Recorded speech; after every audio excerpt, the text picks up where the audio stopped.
إذاعة وسط الدلتا من طنطا.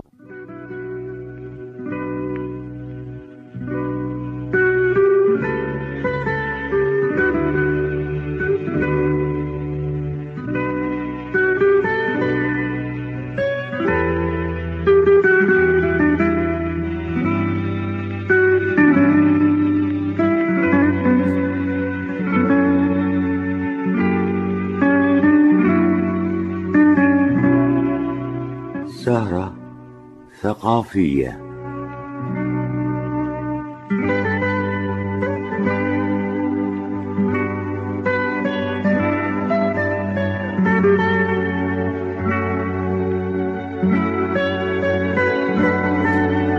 سهرة ثقافية من إعداد وتقديم أحمد جابر، والإخراج لحافظ حسين.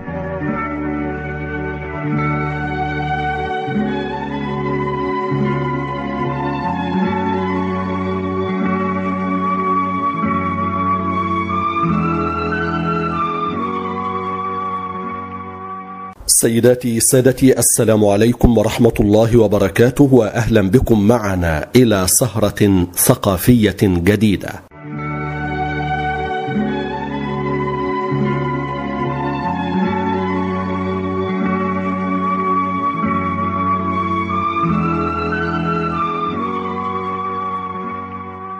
سيداتي سادتي، عقد نادي أدب قوسنا بمحافظة المنوفية جلسته الأسبوعية بحضور كوكبة من الشعراء، على رأسهم الشاعر الكبير أحمد إسماعيل مرسال رئيس نادي الأدب المركزي بمحافظة المنوفية، والروائي الكبير سالم محمود سالم عضو الأمانة العامة لمؤتمر أدباء مصر. تبارى الشعراء في عرض قصائدهم حول عدد من الموضوعات المختلفة، كما عرض الروائي سالم محمود سالم لنشاط الأمانة العامة لمؤتمر أدباء مصر.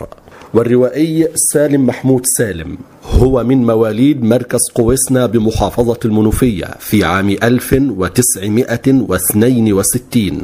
تعلم في المدارس الثانوية ثم تخرج في كلية التجارة، وهو يعمل في إدارة الزراعة ومديريتها بشبين الكوم، كما يرأس نادي قوسنا الأدبي، وله حضور في إقامة المهرجانات الأدبية، كما شارك في المؤتمرات الثقافية وفاز بالجائزة الأولى عن روايته الكنز التي طبعتها الثقافة في عام 2010، وقبلها طبعت له رواية عجباوي في عام 2008، فضلا عن كتابته للأطفال وروايته نقوش على جدران النفي، وفوزه بجوائز مختلفة، وعضوية اتحاد كتاب مصر. أما الشاعر الكبير أحمد إسماعيل مرسال فقد ولد في قرية شرانيس في الأول من شهر أبريل من عام 1955.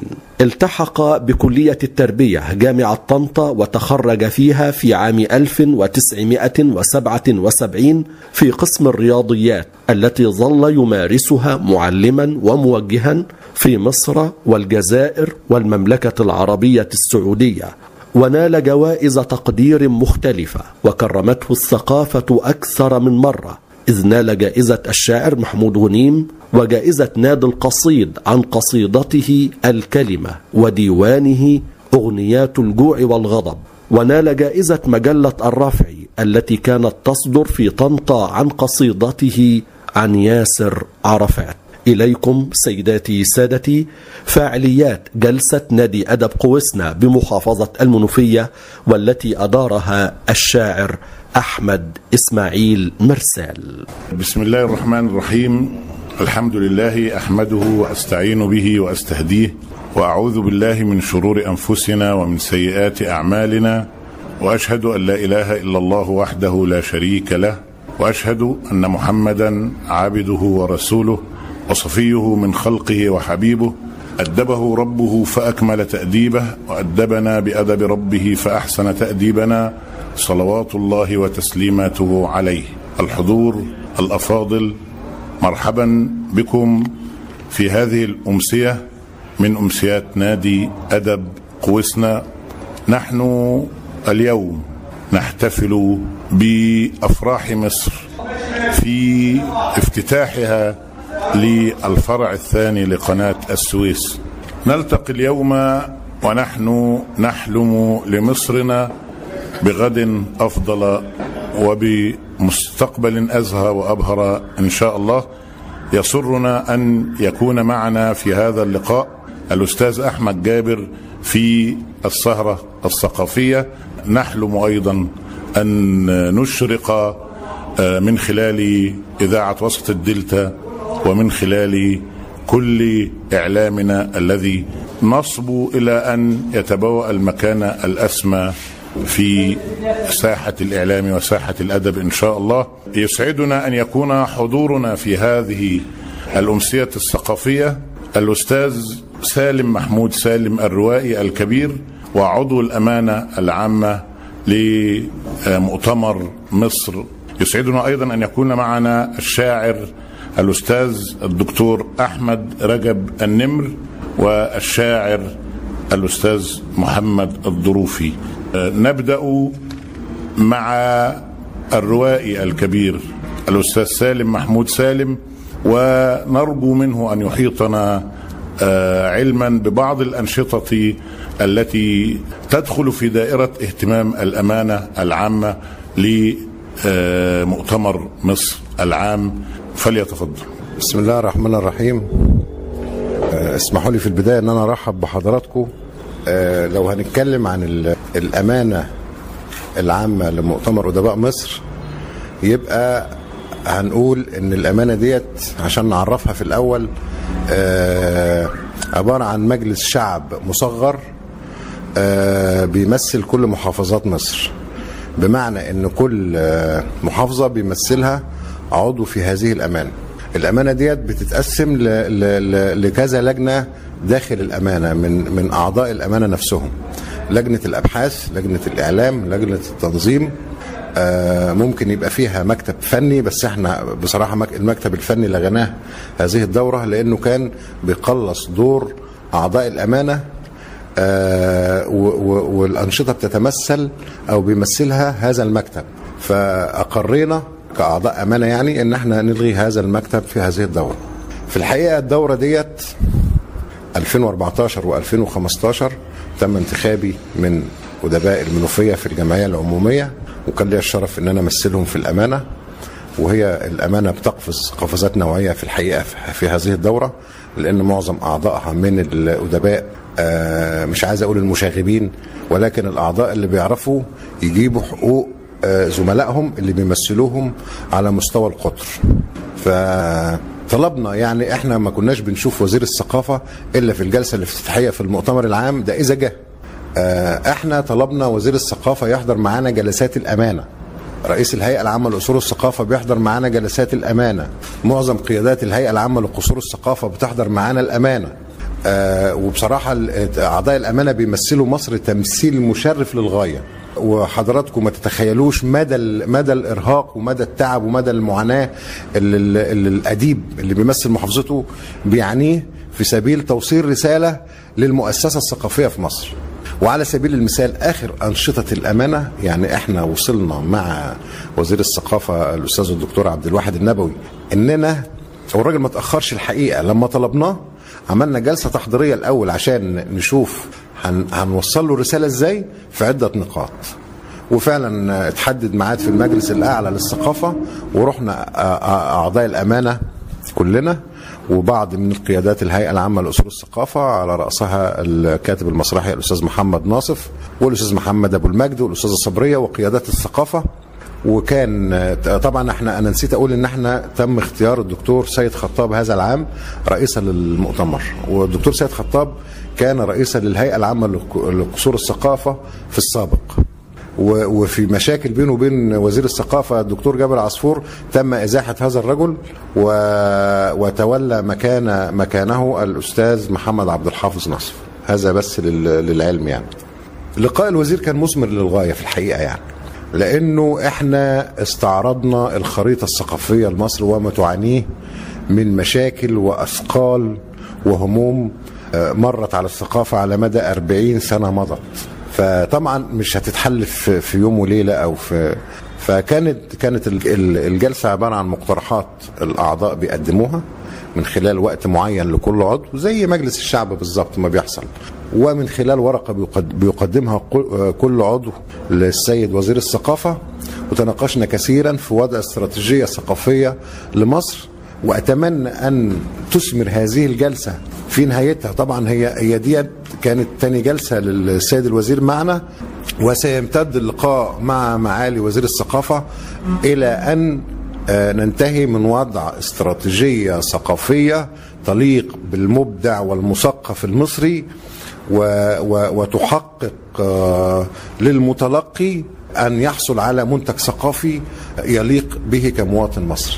لأن مصر بعد ثورتين عظيمتين 25 يناير و30 يونيو من المفترض أن تنهض، والثقافة الناعمة هي أحد أسلحة هذا النهوض لهذا الشعب الذي يستحق كل إجلال وكل تقدير. وبما أن الثقافة هي عامل مشترك في جميع مناحي الحياة، فيجب فعلا أن نقدم له منتجا ثقافيا يليق به. هذا المنتج يأتي من خلال تضافر جهود المبدع مع المؤسسة، يعني لا يجب أن يختلف المبدع مع المؤسسة.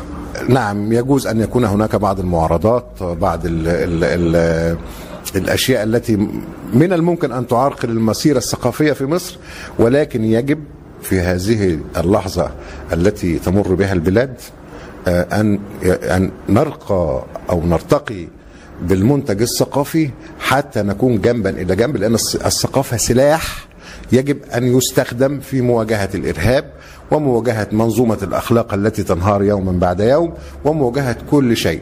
الأكل ثقافة، المشي ثقافة، الحياة ثقافة، هناك ثقافة الاختلاف، هناك الثقافة. هذه هي عنصر يتناغم مع كل مناحي الحياة. فالخريطة الثقافية لمصر يجب أن يشترك فيها الجميع، يجب أن يكون فيها المتلقي أيضا له دور وله رأي.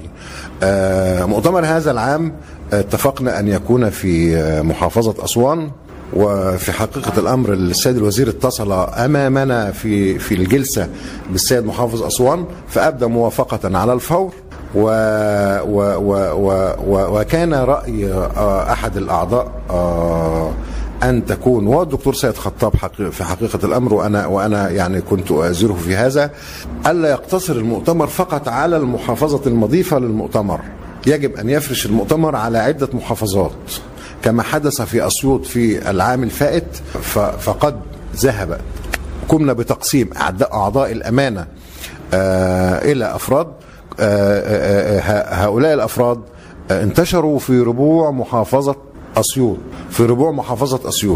في المدارس، في الجامعات، في الأندية، في كل مكان. كنا نريد وبالفعل قدمنا خدمة ثقافية للمواطن المصري، حتى أن محافظ أسيوط كان في كل أهالي محافظة أسيوط كانوا في عرس في هذه الثلاثة أيام، لأنه بصراحة كنا نرى، يعني كنا نمشي في شوارع أسيوط يقول أنت من الأدباء، أنت من الأدباء، أنت من. كانت المحافظة كلها لافتات قام بها المحافظ، وقام بتقديم العون للأدباء بشكل فاعل وجميل، ونتمنى أن يحدث هذا في أسيوط. وبالمناسبة نحن قد اخترنا الأمين العام الأستاذ عبد الحافظ بخيت، وهو رجل صعيدي ورجل متزن ورجل يستحق منا كل تقدير كأعضاء أمانة. وأنا إذا كنت أتكلم أيضا باسم جميع أعضاء أمانة مصر، لأني لا أمثل المنوفية فقط، ولكني أمثل كل أدباء مصر كما يمثلون أدباء الآخرون أيضا محافظتي. فأتمنى أن في نهاية الأمر، لا أريد الإطالة، أتمنى أن نحظى بمنتج ثقافي يليق بأدباء مصر، لأن الأديب المصري يستحق كل تقدير. ويجب على الحكومة أقولها 3 مرات أن تهتم بالأديب المصري، وأن ترعاه رعاية صحية ورعاية نفسية ورعاية اجتماعية، وأن تتولى الأديب المصري. الأديب المصري يستحق كل تقدير، لأنه هذا الأديب هو الجندي الذي كتفه بكتف حامل السلاح، هو حامل القلم. هذه الثقافة الناعمة لها تأثير غير عادي أعلى مستوى العالم، ونتمنى أن ترتقي مصر في الوقت الراهن وأن تسلم من كل سوء. وشكرا جزيلا.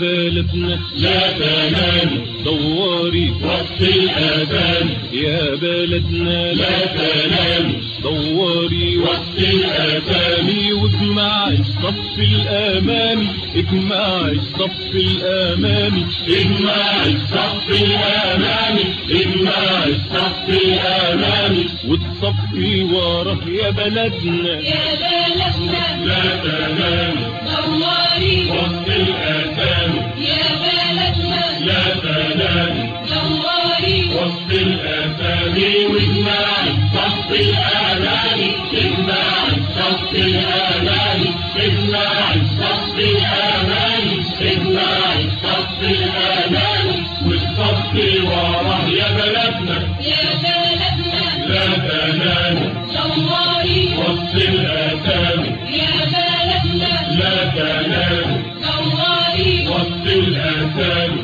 دواري على مخلصينك اللي من زمن شارينك، دواري على مخلصينك اللي من زمن شارينك، وباعوا الراحة، وباعوا الراحة، لبسوا هدمك شغالينك، قعدوا وياك فلاحينك، لبسوا هدمك شغالينك، قعدوا وياك فلاحينك، في الغيط والساحة، في الغيط والساحة يا بلدنا، يا بلدنا لا تنام دواري وقت الأذان، يا بلدنا لا تنام دواري وقت الأذان، واجمع الصف الأمامي، اجمع الصف الأمامي، اجمع الصف الأمامي، اجمع الصف الأمامي، والصف وراه يا بلدنا، يا بلدنا لا تنام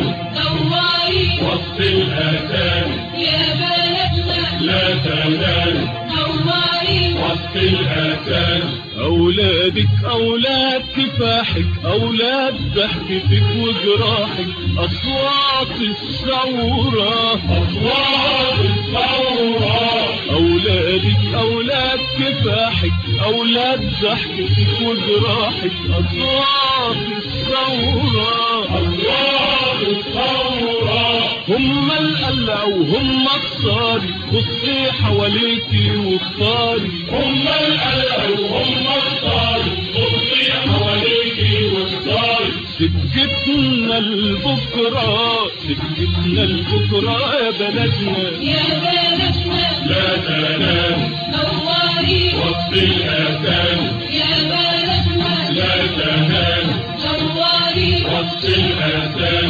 واجمع الصف الأمامي، اجمع الصف الأمامي، اجمع الصف الأمامي، اجمع الصف الأمامي، والصف وراه يا بلدنا، يا بلدنا لا تنام دواري وسط الأذان، يا بلدنا لا تنام دواري وسط الأذان. شكرا للروائي الكبير الأستاذ سالم محمود سالم، وأنا أعتقد أنه أكد على أمور هامة، أهمها الارتقاء بالمنتج الثقافي الذي يليق بالمواطن المصري، هذا المنتج الذي يجب أن يكون سلاحا هاما في مواجهة الإرهاب وفي تدعيم منظومة القيم الإيجابية التي تعاني أشد المعاناة في هذه الأيام. أيضا أكد الأستاذ سالم محمود سالم على أنه يجب أن يشارك جميع المصريين في إعادة خريطة مصر الثقافية المدعومة بتاريخها العريق وحضارتها الضاربة بجذورها في أصالة التاريخ. نشكر الأستاذ سالم محمود سالم، وننتقل الآن إلى بركة السبع. هو واحد من الأدباء المتميزين، له ديوانه لحظة سكات، بيني وبين التراب، له نص مسرحي للطفل، وله تحت الطبع ديوانين، ديوان جدول ضرب وديوان علبة ألوان. يسرنا أن نلتقي الآن مع الشاعر الكبير الأستاذ محمد الضروفي. هقول قصيدة اسمها اعتذارات. واحد: أنا بعتذر لك رغم إن عارف إن أسفي مش واصل لك.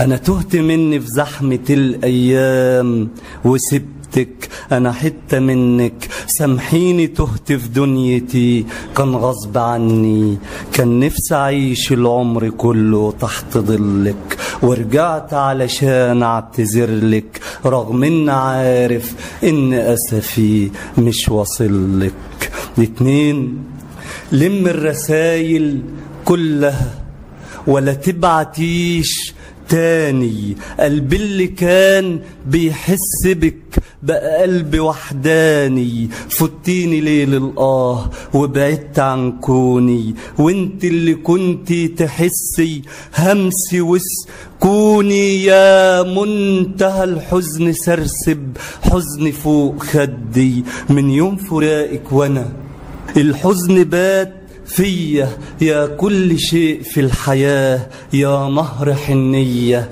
أنا بسألك عني وانتي ما بترديش. 3: لم اللي باقي في المكان، لم الصور من على الحيطان، كانت هنا صبحت مفيش، مش باقي غير طرح السؤال، هو انت ايه جوه المكان غير النفس. 4: عاشق ومش ممكن أتوب، يا قلبي فاق كل القلوب، يا حضن بشتاق أحضنك وأنا جوه منك، بعتب عليك لو كنت عارف إن ده الحضن الأخير، ولا قلت ليش أفضل معاك. القصيدة التانية أقول قصيدة اسمها بوسع الكون.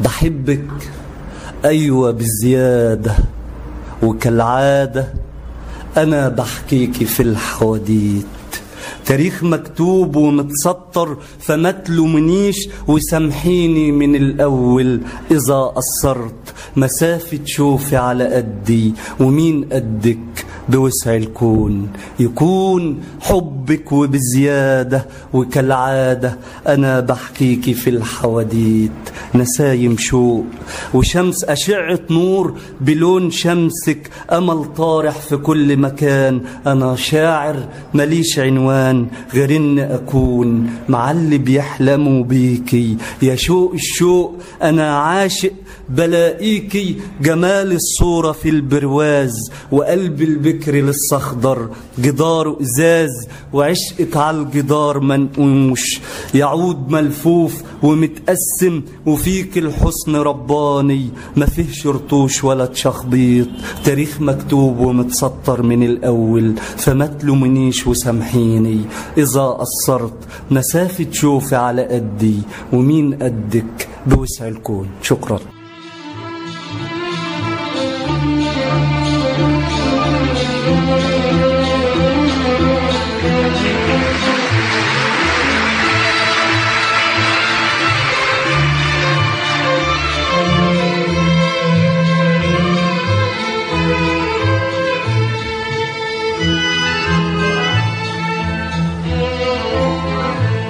أعطني النار وغني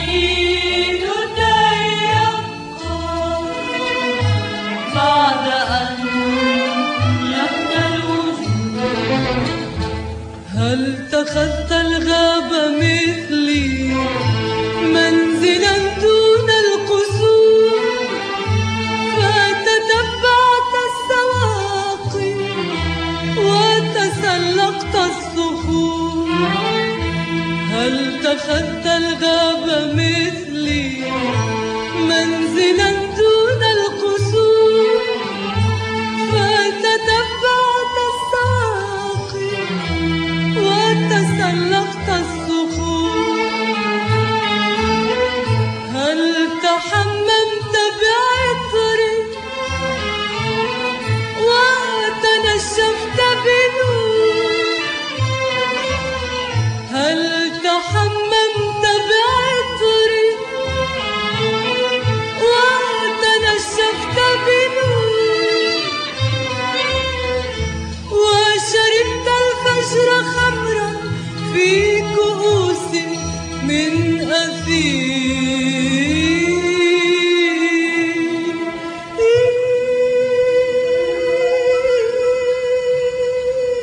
أعطني النعيم وغني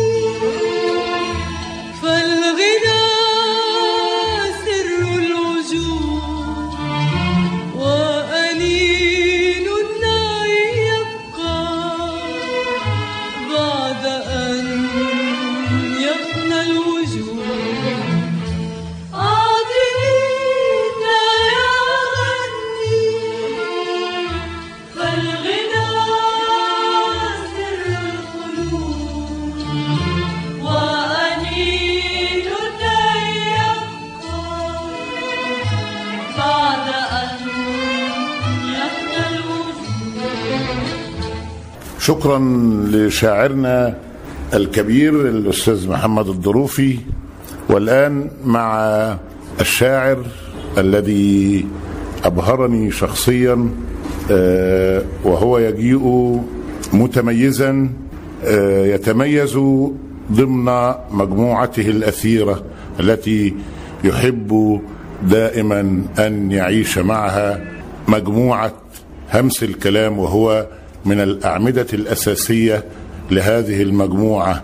يقول في إحدى قصائده: على إيه دايما شايل الهم ومقضيها دموع وألام، على إيه دايما قافل حجبك زانق نفسك في الأوهام، افرح وامرح يلا وهيص. يسرنا أن نلتقي مع الشاعر الأستاذ الدكتور أحمد رجب النمر. أشكر حضرتك أستاذ أحمد مرسال رئيس نادي أدب وسنا على هذه المقدمة الجميلة. وهبدأ بأولى قصائدي بعنوان يلا نهد الوطن. ما تقوموا يلا تعالوا بينا نهد بإيدينا الوطن، نذبح في بعض، نجرح في بعض، نقتل في بعض، ونشوف لنا كده كم شهيد راح يتدفن، ونبدل الفرح بعزا، وهكذا وهكذا نقلب تياب العرس ونخليه كفن. ما احنا يا ناس الكره ساكن قلبنا، تهنا خلاص من بعضنا، ما بقينا تاني يد واحدة وفتحنا أبواب الفتن. ما تقوموا يلا تعالوا بينا نهد بإيدينا الوطن، وتعالوا بإيدينا كمان نخرب لنا كده كم محل فيه لقمة ليعيش الغلابة، نهدم بيوتهم يشحتوا يتشردوا يتمرمطوا، ونسيب عيالهم لقمة سايغة ينهشوا فيها الديابة، ونزيد بطالة شعبنا ونعادي اللي مننا، ونعلي في بلادنا المحن. ما تقوموا يلا تعالوا بينا نهد بإيدينا الوطن، وتعالوا بينا على الحدود، لموا العتاد هاتوا الحشود، جيبوا المدافع والأنابل والبارود، وبكل غل نشنوا واصطادوا أولادنا الجنود. خلونا نقتل حلمنا، نقطف بإيدنا وردنا، ونسيب بلدنا وأرضنا تتوه في أنفاق الزمن. ما تقوموا يلا تعالوا بينا نهد بإيدينا الوطن، وتعالوا بينا العم مينا نجره لينا ونقتله، والحج راضي جر عم مينا هنمسكه ننتفله دقنه ونسحله، ونقول عليه ده بدينه تاجر، ونرمي على بعض التهم، ونعيش في دور المنتقم، والحب بينا يتردم يا قلوب صبها العفن. ما تقوموا يلا تعالوا بينا نهد بإيدينا الوطن. يا ناس ياهو فوقوا بقى، قلوبنا ليه متفرقة، وحدتنا ليه متمزقة، ايدينا ليه متلطخة بالدم، ليه متغرقة، بعد ما كنا يد واحدة صبحت صفوفنا مشققة. ما تهموا يلا تعالوا بينا نعيد بناء مجد الوطن، بالوحدة راح نبني الوطن، بالحب راح نبني الوطن، بالهمة راح نبني الوطن، بالكلمة راح نبني الوطن.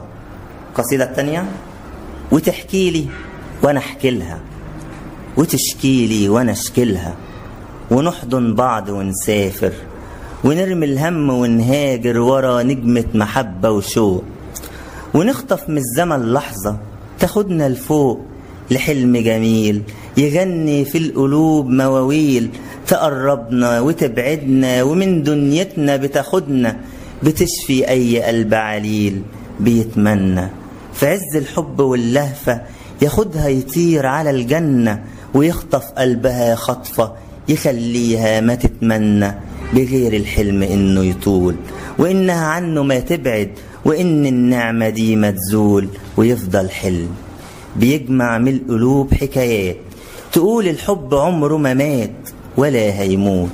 وطول ما احنا ورا النجمة بننسى الدنيا وألمها، هيفضل حبنا نعمة بينشر خيره في حياتنا، ويفضل نوره قدامها ينور درب أي حبيب عشان يوصل لروحه الغيبة عن روحه، ويصرخ قلبه من بوحه هاتولي طبيب يداوي الجرح في بعاده، ينيم جفن في سهاده، دي حاجة واحدة محتاجها هاتولي حبيب. شكرا لحضرتك.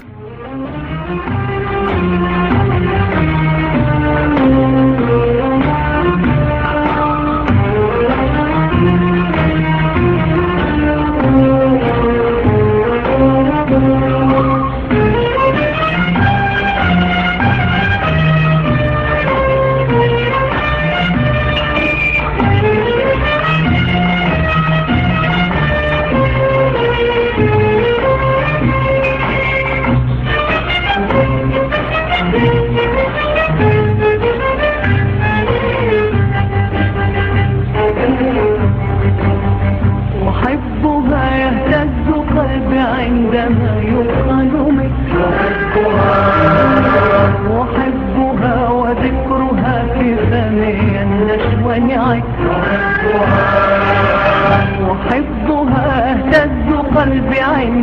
يقال مثل أحبها وذكرها في فمي النشوى أحبها ونيلها الوسلان في عيني وأحبها وذلها البينان للآمان وأحبها وحبها لقلبي الهيمان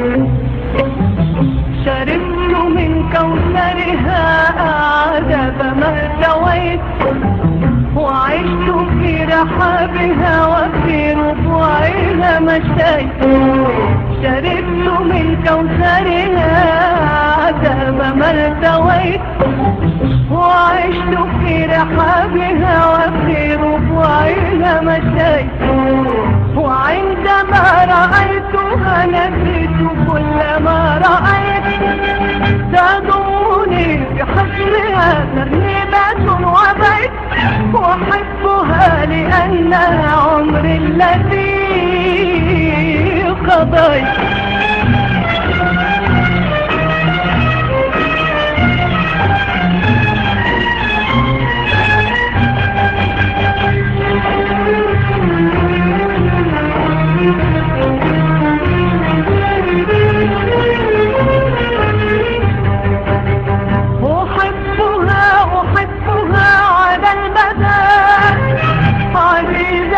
أبية فوق العذاب أحبها على المدى أبية فوق العذاب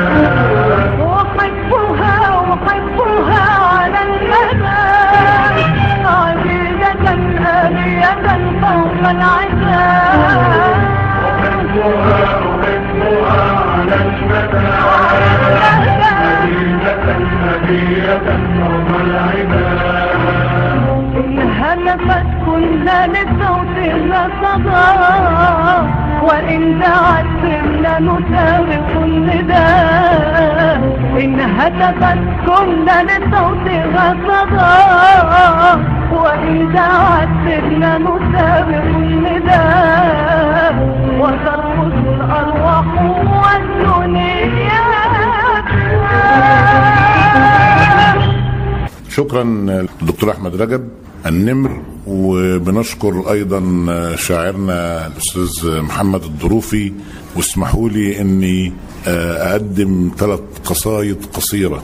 طير تغنى في سنة قمري اسكنته فنني عرفته ما كان في سفري بالكاد عرفني يا نيل من نادى على وتري يا ليته وطني. قالت قرأت كتاب الشوق في عيني كل الكنايات في عينيك تصريح يبيعني الليل عمق كله موج يبيعني الموج بحر صمته ريح. دخلت كالملاك مرسمي أبحرت كالكرات في دمي فتشت عن كنوز عالمي وزهرة الريحان في فمي وبعد أن ملكتني وبعد أن صعدت سلمي وبعد أن فرشت مأتمي تركتني. شكرا لحضراتكم. نشكر للأستاذ أحمد جابر إذاعي وسط الدلتا على أمل أن نلتقي بكم في أمسيات كل أسبوع.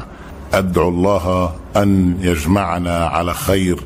وأختم الدايرة بالدور وأنا حاير ما بين وترين حضن الشجر والوداع متجمعين على المحيط بيشدنا المركز نن الدواير مصر يا مسافرين العصر سكتنا مفرودة لا المنحنى سلم خطاه للتماس ولا نخلنا طاطا ونص قطر الأمل مفرود لآخر شوط حنفوت ونتلاقى رفاقة وعهدنا مسبوط. شكرا لكم والسلام عليكم ورحمة الله وبركاته.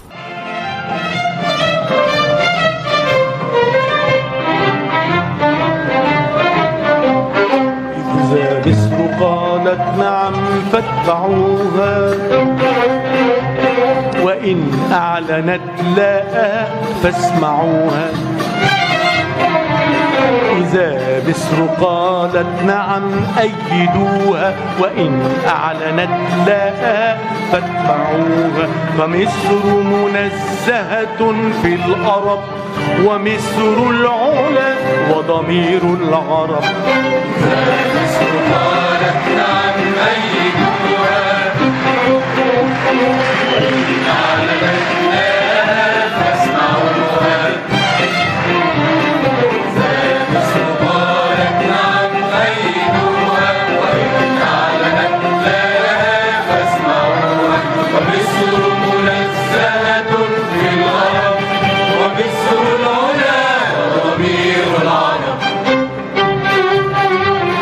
إلى بيتها لجأ الأنبياء وفرعون معجزة في البناء.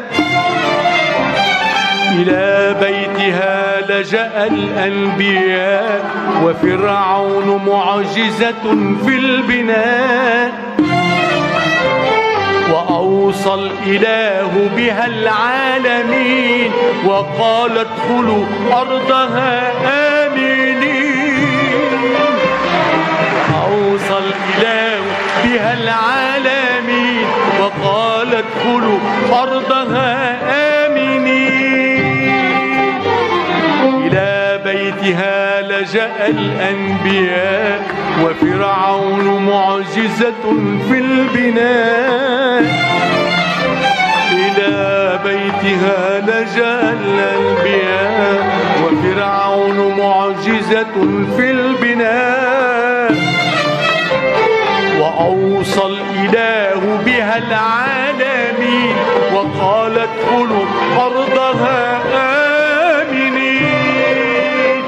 وأوصى الإله بها العالمين وقال ادخلوا أرضها آمنين.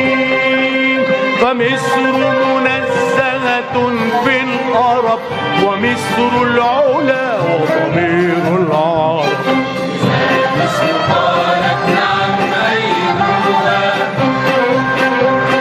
وإن أعلنت لها فاسمعوها. إذا مصر قالت نعم أيها وإن أعلنت لها فاسمعوها. ومصر منزهة في العرب ومصر العلا وضمير العرب. حمى الله نيلها من كل عاتي وجنب شعبها غزو الطغاة. حمى الله نيلها من كل عاتي وجنب شعبها غزو الطغاة.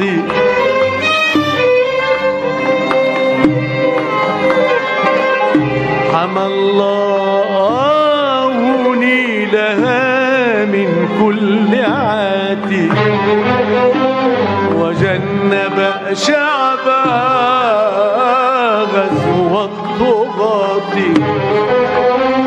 فيا رب بارك بمصر الحبيبة وكن معها في الليالي العصيبة. فيا رب بارك بمصر الحبيبة وكن معها في الليالي العصيبة. حمى الله نيلها من كل عاتي وجنب شعبها غزو الطغاة.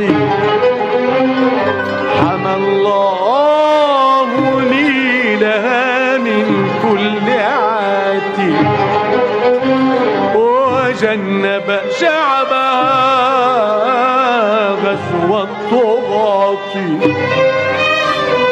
ومصر منزهة في العرب ومصر العلا وضمير العرب. مصر قالت نعم أيها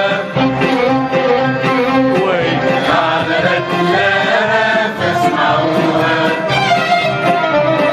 إذا مصر قالت نعم أيها وإن أعلنت لها فاسمعوها. ومصر منزهة في العرب ومصر العلا وضمير العرب. سيداتي سادتي، نختتم السهرة الثقافية بتذوق جماليات اللغة العربية من خلال هذه الأغنية التي غنتها كوكب الشرق أم كلثوم، سلوا قلبي. وجدير بالذكر مستمعي الكرام أن صحيفة الجارديان البريطانية نشرت في عام 2011 قائمة وضعها النقاد لأهم 50 حدثا في تاريخ الموسيقى العالمية.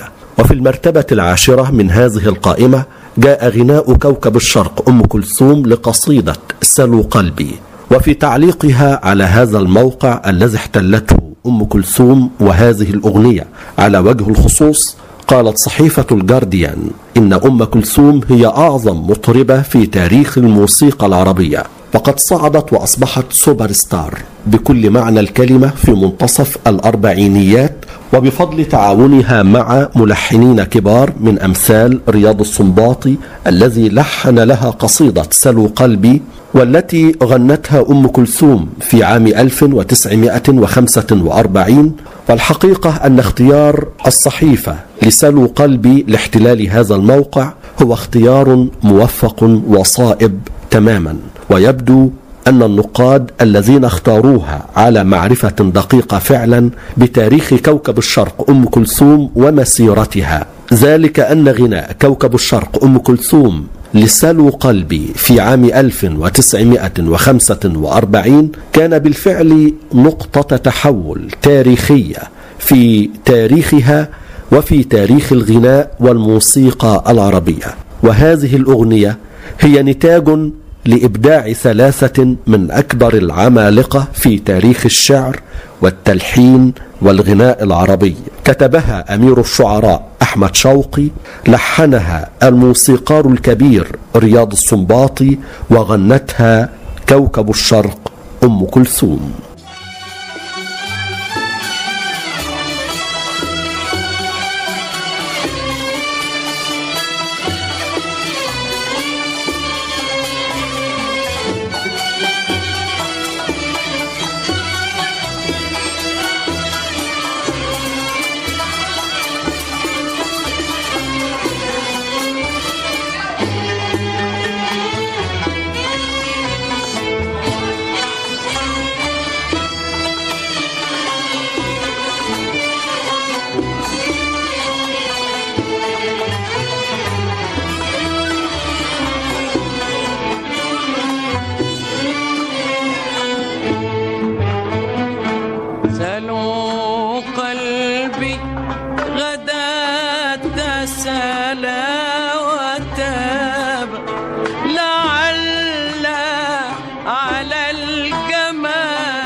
ويسأل في الحوادث ذو صواب، فهل ترك الجمال له صواب؟ ويسأل في الحوادث ذو صواب، فهل ترك الجمال له صواب؟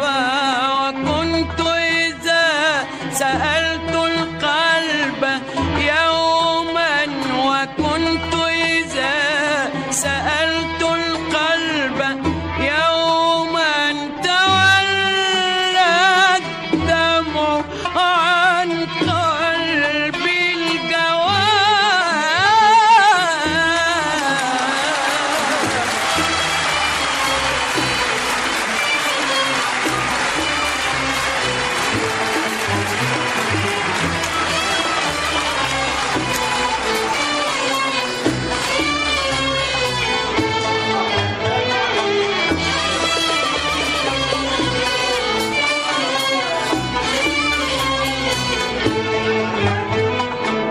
واسألوا في الحوادث ذو صواب، فهل ترك الجمال له صواب؟ ويسأل في الحوادث ذو صواب، فهل ترك الجمال له صواب؟ وكنت إذا سألت القلب يوما، وكنت إذا سألت القلب يوما تولى الدمع عن قلبي الجواب.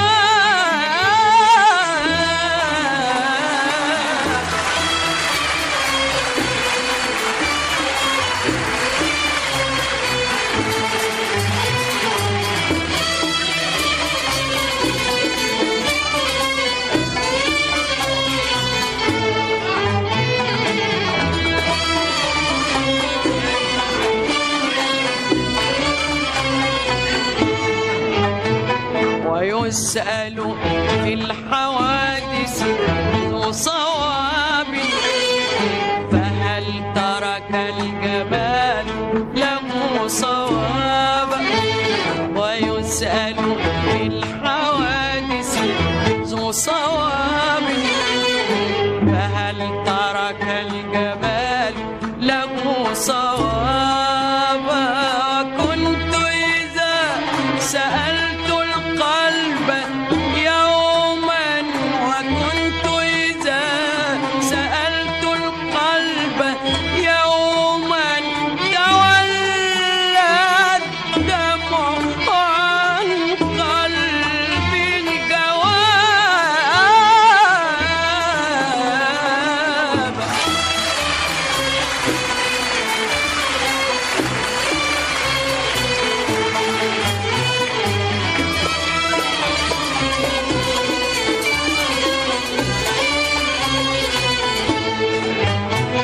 ولي بين الضلوع دم ولحم، هما الواجي الذي تكل الشباب.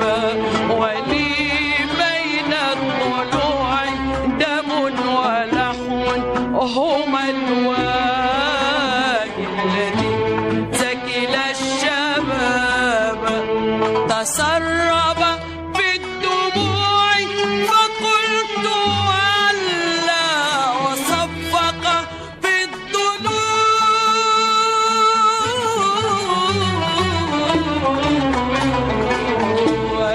فقلت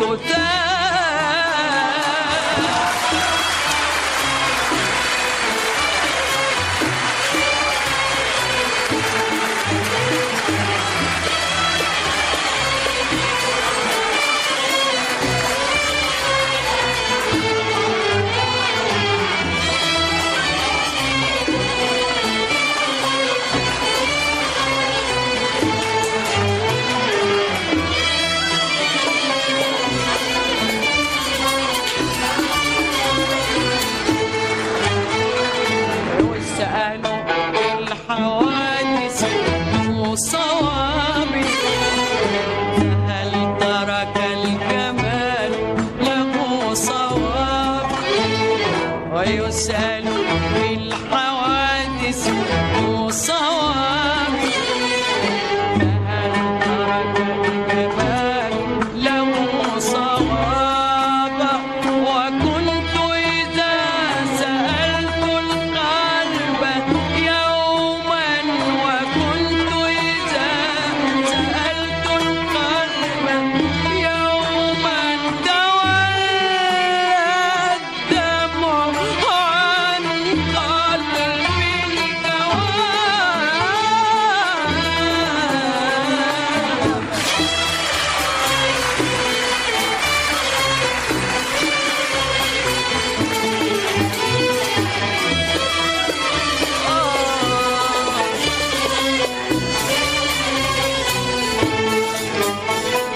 ولي بين الضلوع دم ولحم، هما الواجي الذي سكل الشباب.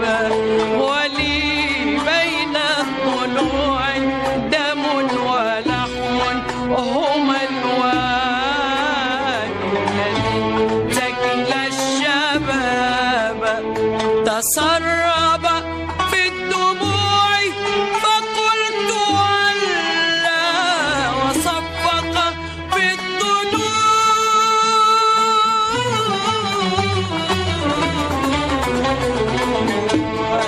فقلت تاب.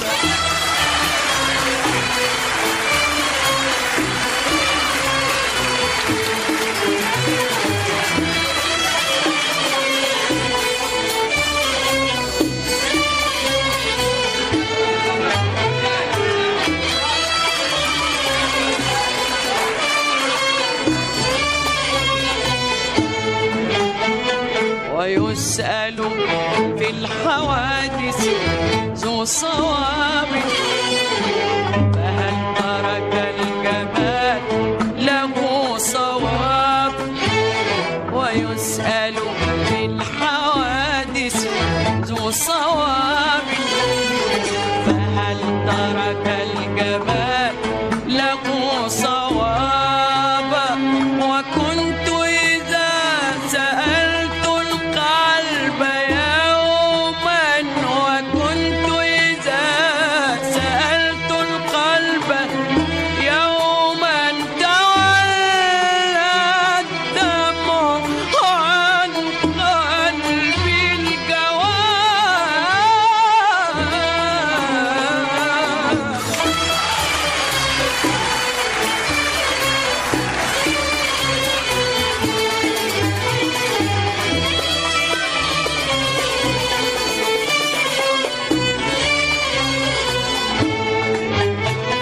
ولي بين الضلوع دم ولحم، هما الوادي الذي سكن الشباب. ولي بين الضلوع دم ولحم، هما الوادي الذي سكن الشباب. تسرب في الدموع فقلت ولا، وصفق في الطلوع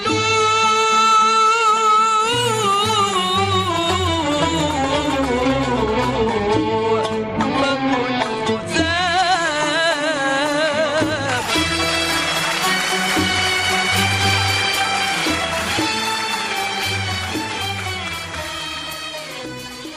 إلى هنا نأتي بكم سيداتي سادتي إلى ختام السهرة الثقافية، وإلى أن يجمعنا وإياكم لقاء جديد في سهرة ثقافية جديدة. لكم تحياتي أحمد جابر، الإعداد والتقديم. شكرا لكم.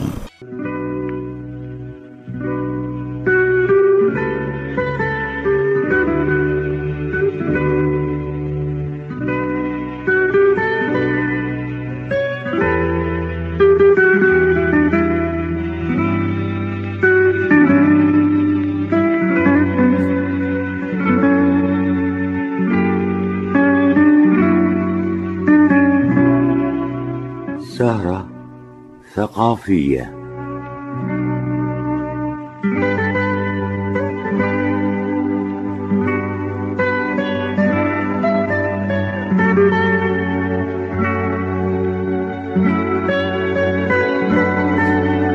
سهرة ثقافية من إعداد وتقديم أحمد جابر، والإخراج لحافظ حسين.